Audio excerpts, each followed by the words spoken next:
നമസ്കാരം. വീണ്ടും മണിപ്പീച്ച് മലയാളം യൂട്യൂബ് ചാനലിൽ നിങ്ങളൊക്കെ കാണുന്നതിൽ എനിക്ക് വളരെ സന്തോഷം. മാർക്കറ്റ് ഇന്ന് 100 പോയിന്റ് പ്ലസിലിരിക്കുന്നു. രാവിലെ ഒരു 30 പോയിന്റ് മൈനസിലിരുന്നു. ഒന്ന് ബാങ്ക് കയറ്റിയിരിക്കുന്നു. ICICI bank, IDFC bank, HDFC bank. ഇതിനെ വെച്ച് ബാങ്ക് നിഫ്റ്റി 500 പോയിന്റ് കയറ്റി മാർക്കറ്റിന് മുകളിൽ കയറ്റിയിരിക്കുന്നു. ഒരുപാട് ദിവസം ഇതിങ്ങനെ പോകത്തില്ല. ഈ 3 ബാങ്ക് എന്തുകൊണ്ടാണ് കയറ്റിയത്? ICICI ബാങ്ക് ഒരുപാട് ദിവസത്തിന് മുമ്പേ വന്ന് നമ്മൾ അമേസോൺ കാർ ഇടുന്ന സമയം കൺസിഡർ ചെയ്തു. HDFC ബാങ്ക് ഒക്കെ വിടുന്ന സമയമൊക്കെ കൺസിഡർ ചെയ്തു. അതിനുശേഷം IDFCനെ കുറിച്ച് സംസാരിക്കേണ്ട നല്ല സമയത്തും നമ്മളത് കൺസിഡർ ചെയ്തിട്ടുണ്ടായിരുന്നു. കാരണം ഈ 3 ബാങ്കിനും അപ്ഡേറ്റ് കൊടുക്കുന്നത് എൻ്റെ ഒരു റെസ്പോൺസിബിലിറ്റിയാണ്. ICICI ബാങ്ക് എന്തെന്ന് വെച്ചാൽ നെറ്റ് മാർജിൻ 15% കയറിയിരിക്കുന്നു. പക്ഷേ ബാങ്ക് കോർ ബിസിനസ് വന്നിട്ട് കടം കൊടുത്ത് പ്രോഫിറ്റ് വാങ്ങിയിരുന്ന സന്തോഷപ്പെട്ടിരിക്കാം. അവർ ഗവൺമെന്റ് ബോണ്ട് ഒരുപാട് വച്ചിട്ടുണ്ടായിരുന്നു. ഇലക്ട്രിക്കൽ എഞ്ചിനീയർ ഒരാൾ RBI ഗവർണർ ആയിരിക്കുന്ന ആള് ഏറ്റിനെ കട്ട് ചെയ്ത കാരണം ബോണ്ടിന്റെ വാല്യൂ കയറിയായിരുന്നു. ഇത് കാരണം 15% പ്രോഫിറ്റിന് അതിൽ കയറ്റിയിരിക്കുന്നു. ട്രഷറി ഇൻകമ്മിൽ ബോണ്ട് റീവാലുവേറ്റ് ചെയ്ത് ഇൻകം കയറ്റിയിരിക്കുന്നു. ഇത് തന്നെ main reason. Net interest margin കുറഞ്ഞിരിക്കുന്നു, പ്രൊവിഷൻ കയറിയിരിക്കുന്നു. ഇപ്പോൾ ലോൺ ബുക്ക് വലുതായിട്ട് കയറിയില്ല. ഇപ്പോൾ ഓവറോളായിട്ട് നോക്കുന്ന സമയം വളരെ മ്യൂട്ടഡ് ആയിരിക്കുന്നു.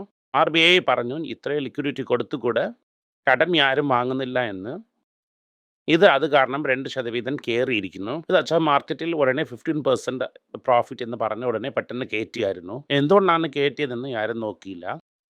അടുത്ത നല്ല ന്യൂസ് എന്തെന്ന് വെച്ചാൽ HDFC ബാങ്ക് 800 രൂപയ്ക്ക് നമ്മൾ ഒരു പ്രാവശ്യം കൺസിഡർ ചെയ്തിട്ടുണ്ടായിരുന്നു. 1:1 ബോണസ് 600 രൂപ അവരുടെ സ്റ്റോക്കിന്റെ വാല്യൂ ആയി. താങ്ക്സ് ബട്ട് നോ താങ്ക്സ് എന്ന് പറഞ്ഞുകൊണ്ട് ഈ ബാങ്കിൽ വന്നിട്ട് എന്തെന്ന് വെച്ചാൽ 12% പ്രോഫിറ്റ് കയറിയിരിക്കുന്നു എന്ന് പറയുന്നു. ഇതിലൊരു 7,000 കോടിനെ ലെസ് ചെയ്യാം. ഒരു പ്രാവശ്യം HDB വിത്ത് കാശാണ് പ്രോഫിറ്റ്. അതുപോലെ ഇനിയൊരു അഡ്ജസ്റ്റ്മെന്റ് എൻട്രിയും ഇരിക്കുന്നു. ഈ അഡ്ജസ്റ്റ്മെന്റ് എൻട്രി ഒക്കെ എടുത്തുവെങ്കിൽ വലുതായിട്ട് പ്രോഫിറ്റ് ഗ്രോത്തേ ഇരിക്കത്തില്ല. അങ്ങനെ ഇരുന്നാലും ബോണസ് വന്ന ഖുഷിയിലും ചിരുപ ഡിവിഡൻഡിലും HDB ലിസ്റ്റിംഗ് കാരണവും എന്നെ കയറ്റി വച്ചിരിക്കുന്നു. ലോങ് വേ ടു ഗോ ഈ ബാങ്കിൻ്റെ പ്രോബ്ലം സോൾവ് ആകാൻ. എനിവേ താങ്ക്സ് എന്ന് പറഞ്ഞ് ബോണസിനെ വാങ്ങി പോക്കറ്റിലിടാം. അടുത്തത് വളരെ ഇമ്പോർട്ടൻ്റ് ആയത് IDFC ബാങ്ക്. രാവിലെ 2% ഡൗൺ ചെയ്തിരുന്നു. ഇപ്പോൾ 2% കയറിയിരിക്കുന്നു. എന്ന് വെച്ചാൽ വാൻബാഗ് പിൻകസ് വന്നിട്ട് 9.9% സ്റ്റേക്ക് വാങ്ങുന്നു എന്ന് പറഞ്ഞു. ഇതിൻ്റെ ഫ്രഷ് ആയിട്ട് ഫണ്ട് ഇൻഫ്യൂസ് ചെയ്യുന്നതായിട്ടും പറഞ്ഞിരുന്നു. അതിന് competition commissioner of India approval കൊടുത്തിരിക്കുന്നു. RBIയിൽ പെൻഡിങ് ആയിരുന്നത് ഇപ്പോൾ RBI അപ്രൂവൽ ചെയ്തു. 2% കയറ്റിയിരിക്കുന്നു. ഒരു ബോർഡ് സീറ്റ് തരാമെന്ന് പറഞ്ഞു. ആ ബോർഡ് സീറ്റിന് പബ്ലിക് ഷെയർ ഹോൾഡിംഗ് സമ്മതിച്ചില്ല. ഇത് കാരണം അത് പാസ് ത്രൂ ആയില്ല. ഇപ്പോൾ 9.9% ഇവർ വാങ്ങിയിട്ടിരിക്കും. വാൻബാഗ് പിങ്കേഴ്സ് കൺസിഡർ ചെയ്തുകൊണ്ടേ ഇരിക്കാം. പേടിയുണ്ടെങ്കിൽ ഓടിപ്പോകാം. തന്നെ ഈ ഐഡിയ. ഇത് 3 ഇന്ന് മാർക്കറ്റിൽ സൂപ്പർ സ്റ്റാർ പെർഫോമൻസ്. ഇത് കാരണം തന്നെ മാർക്കറ്റ് കയറിയിരിക്കുന്നു. ഇപ്പോൾ ബാഡ് ന്യൂസിന് നോക്കാം. ഇൻഡസ്ഇൻഡ് ബാങ്കിൽ നിങ്ങൾ തന്ന ലിസ്റ്റിൽ എനിക്കൊന്നും ഇഷ്ടപ്പെട്ടില്ല എന്ന് പറഞ്ഞ് ഇലക്ട്രിക് എഞ്ചിനീയർ ഫിരി അയച്ചു. കാരണം ഇലക്ട്രിക്കൽ എഞ്ചിനീയർ പുതുപേര് കേട്ടിരിക്കുന്നു. ജൂലൈ 31 പുതുപേര് സബ്മിറ്റ് ചെയ്യാൻ പറഞ്ഞിരിക്കുന്നു. ഇതൊന്നും ഫണ്ട് പറ്റില്ല എന്ന് പറഞ്ഞു. September 30 last warning. അതന്നെ ഡേറ്റ്. പുതു CEO MD നിങ്ങൾ അപ്പോയിൻറ്റ് ചെയ്യുന്ന ഞാൻ അപ്പോയിൻമെൻറ്റ് ചെയ്യട്ടാ എന്ന് ചോദിച്ചിരിക്കുന്നു. എന്ന് ഇലക്ട്രിക്കൽ എഞ്ചിനീയറാണ് ചോദിച്ചിരിക്കുന്നു. കാരണം പെട്ടെന്ന് ഇന്ന് 3% അടിച്ചിരിക്കുന്നു SN ബാങ്കിൽ ഇന്ന്. ഇത് ഇത്രയുമാണ് ഇന്നത്തെ ഇമ്പോർട്ടൻ്റ് ആയ ബാങ്കിങ് ന്യൂസ്. ഇതിൻ്റെ ശേഷം ഇന്ന് നമുക്ക് തന്ന സൗത്ത് ഇന്ത്യൻ ബാങ്ക് 2% അടിച്ച് 9 രൂപയ്ക്ക് അടുത്ത് വന്നിരിക്കുന്നു. അതൊക്കെ ആവശ്യമുണ്ടെങ്കിൽ നിങ്ങൾ കൺസിഡർ ചെയ്യാം അതിന്. അത് നല്ല കാശാണ്. അപ്പോൾ ഇത് തന്നെ ബാങ്കിങ് സെക്ടറിനെ കുറിച്ച് ഇന്ന് വന്ന ന്യൂസ്. ഇത് നമുക്ക് വളരെ ഇഷ്ടപ്പെട്ട കമ്പനി ഹോണ്ട തന്നെ ഒരു ഷോക്കിംഗ് ന്യൂസ് തന്നിട്ടുണ്ട്. ടിക്കറ്റ് വിട്ടത് ഞാൻ ഒരു സ്ഥലത്തിൽ കാണിച്ചു. SpaceX 14 നിന്ന് ഞാൻ ഇംഗ്ലീഷിൽ സംസാരിച്ചതാണ്. ഇപ്പോൾ എന്ത് പറഞ്ഞിരിക്കുന്നു? ഇപ്പോൾ ഞങ്ങൾ തന്നെ world largest 2 wheeler manufacturer. East ഏഷ്യയിൽ ഞങ്ങൾക്ക് 50% മുകളിൽ മാർക്കറ്റ് ഷെയർ ഇരിക്കുന്നു. ഇന്ത്യയിലും ഞങ്ങൾക്ക് 30% മാർക്കറ്റ് ഷെയർ വേണമെന്ന് നമുക്കൊരു ആഗ്രഹമുണ്ട്. എന്തെന്ന് വെച്ചാൽ ഇന്ത്യയിൽ ലേഡീസ് വന്നിട്ട് 2 വീലർ യൂസ് ചെയ്യുന്നില്ല. 10% പെണ്ണുങ്ങൾ മാത്രമാണ് ഈ സ്കൂട്ടർ ഓട്ടുന്നു. കാരണം അവരെ ഞങ്ങൾ എൻകറേജ് ചെയ്യാൻ ഇറങ്ങാൻ പോകുന്നു. അപ്പോൾ ഇത് ഇലക്ട്രിക് മോഡൽ റെഡിയായിരിക്കുന്നു. ഇതിൻ്റെ മുകളിൽ ഒന്നായിട്ട് ഞങ്ങൾ അപ്ഡേറ്റ് ചെയ്ത് ഇറക്കും അങ്ങനെന്ന് പറഞ്ഞിട്ടുണ്ട്. ഇന്ത്യയിൽ near 47 lakh motor cycle and scooter പോയ വർഷം വിറ്റിരിക്കുന്നു എന്ന് പറയുന്നു. അതായത് 47,52,000. ആദ്യം ബിഹൈൻഡ് ഹീറോ മോട്ടോഴ്സ് ഒരു വന്നിട്ട് 50,00,000. ഇതിൽ നിങ്ങൾ എന്ത് മനസ്സിലാക്കണമെന്ന് വെച്ചാൽ ഹീറോയിൻ്റെ മോസ്റ്റ് ഓഫ് ദി ടെക്നോളജി ഹോണ്ടയിൽ ഇരുന്നാണ് വന്നത്. അത് ഹോണ്ട അതിൽ നിന്ന് നിങ്ങൾ ചേർത്തുവെങ്കിൽ ഇത് രണ്ടും ചേർത്തുവെങ്കിൽ 9,50,000 മുകളിൽ പോകും. പുറകെ ഇരിക്കുന്ന ടി വി എസ്, ബജാജ് എല്ലാം ചേർത്താൽ കൂടെ അവരെ പിടിക്കാൻ പറ്റത്തില്ല. ഇത് തന്നെ പവർ ഓഫ് ഹോണ്ട.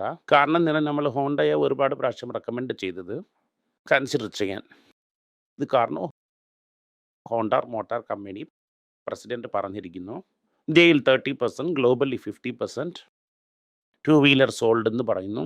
ഹോണ്ട കമ്പനിയായിട്ട് ഇരിക്കണം. എന്നാൽ ഹോണ്ടയെക്കുറിച്ചുള്ള ന്യൂസ് നിലയിൽ നിങ്ങളടുത്ത് പറഞ്ഞതുപോലെ ഇന്ന് ബിസിനസ് സ്റ്റാൻഡേർഡും പറയുന്നു.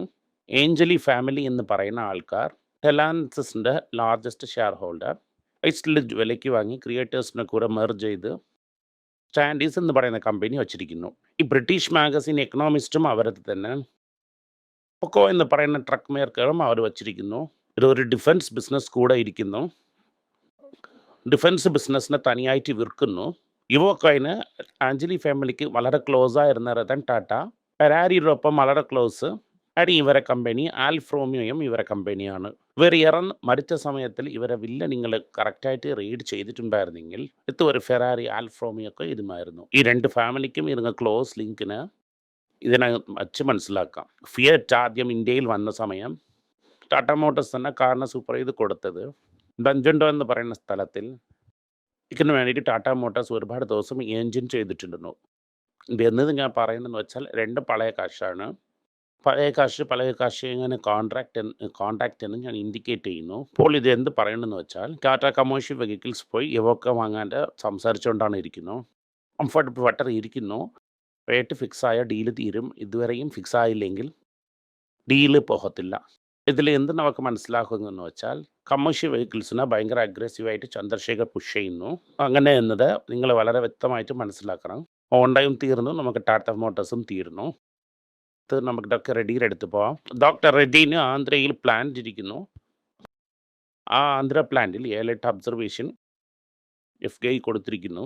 നോർമലി ഇതുപോലത്തെ ഒബ്സർവേഷൻ എങ്കിൽ FDI കൊടുത്ത മാർക്കറ്റിൽ അടിക്കും, ഇല്ലെങ്കിൽ അടിച്ചിരിക്കുന്നു. ഇതൊക്കെ സ്മാൾ പ്രോബ്ലംസ്. ഇന്നും പല ഒബ്സർവേഷനും ഡോക്ടർ റെഡ്ഡി നോക്ക് ഫോൺ ഊതും. ഇന്ന് സൈറസ് ലൈഫ് സയൻസസ് കയറിയിരിക്കുന്നു. എന്തെന്ന് വെച്ചാൽ അവർ ഒരു ക്യാൻസർ ഡ്രഗിന് അമേരിക്കയിൽ നിങ്ങൾ മാർക്കറ്റ് ചെയ്യാം അതിനെന്ന് പറഞ്ഞ ഒരു അപ്രൂവൽ കിട്ടി. ഈ റിലയൻസ് ജിയോ വന്നിട്ട് ജിയോ എന്ന് പറഞ്ഞ ഒരു പ്രോഡക്റ്റ് ഫെയിലിയർ കമ്പനി ഇപ്പോൾ പുതിയതായിട്ട് എന്ത് പറയണമെന്ന് വെച്ചാൽ 6 സിറ്റിയിൽ 4 അവറിൽ ഫ്രീ ആയിട്ട് ഡെലിവറി കൊടുക്കാൻ പോകുന്നു എന്ന്. 4 അവർ ഡെലിവറി എങ്ങനെയാണ് ജോലി ചെയ്യുന്നു എന്ന് നമുക്ക് വെയിറ്റ് ചെയ്ത് നോക്കാം. 4 അവർ ഡെലിവറിയിൽ തുണി വാങ്ങുമോ എന്ന് എനിക്കൊരു സംശയമുണ്ട്. എന്ത് തയ്ച്ചാലും പിത്തം തെളിയുമെന്ന് റിലയൻസ് ചുറ്റി നോക്കിക്കൊണ്ടേയിരിക്കുന്നു. ഇത് എവിടെ പോയി തീരാൻ പോകുന്നു എന്ന് നമുക്ക് അറിയുന്നില്ല. അതിനുശേഷം യൂറോപ്യൻ യൂണിയൻ ഓൾറെഡി നൈഡായിനെ സാങ്ഷൻ ചെയ്തു. നൈര എന്ന് പറഞ്ഞാൽ എന്തെന്ന് വെച്ചാൽ ഇന്ത്യയിൽ SRൻ്റെ റിഫൈനറിനെ വലിയച്ഛൻ നൈരയ്ക്ക് വിറ്റു. റസൻ സോഫ്റ്റ് എന്ന് പറയുന്ന കമ്പനിക്ക് വിറ്റ് കൊടുത്തു. റസൻ സോഫ്റ്റ് എന്ന് പറയുന്നത് റഷ്യൻ ഓയിൽ കമ്പനിയാണ്.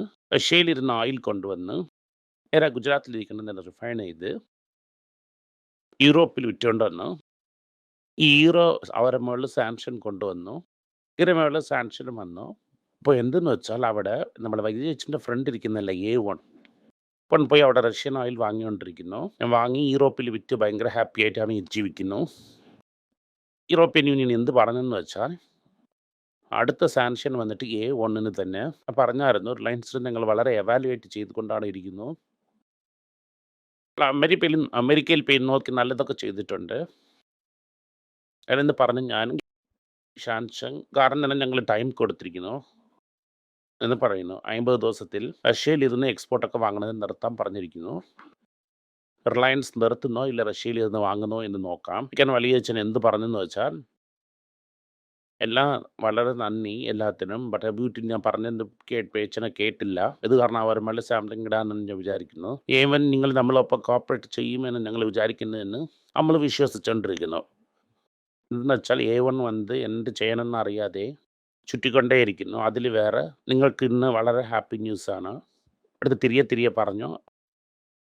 അമ്മയാർക്ക് ഇൻകം ടാക്സിൻ്റെ കാശ്, ബ്രോക്കറേജ് ഫീസ്, ബ്രോക്കറേജ് വന്നിട്ട് ബ്രോക്കറിന്, ഈ എക്സ്ചേഞ്ച് ചാർജസ് NSEക്കാണ്. ഇതൊക്കെ ഒരു നല്ല വെള്ളത്തുണ്ട്.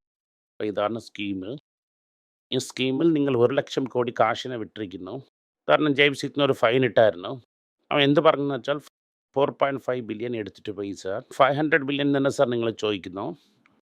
അപ്പോൾ ഇപ്പോൾ തർക്ഷമേന ഡെപ്പോസിറ്റ് ചെയ്തിട്ട് കോർട്ടിൽ കേസ് ഇട്ട് തീർക്കാം.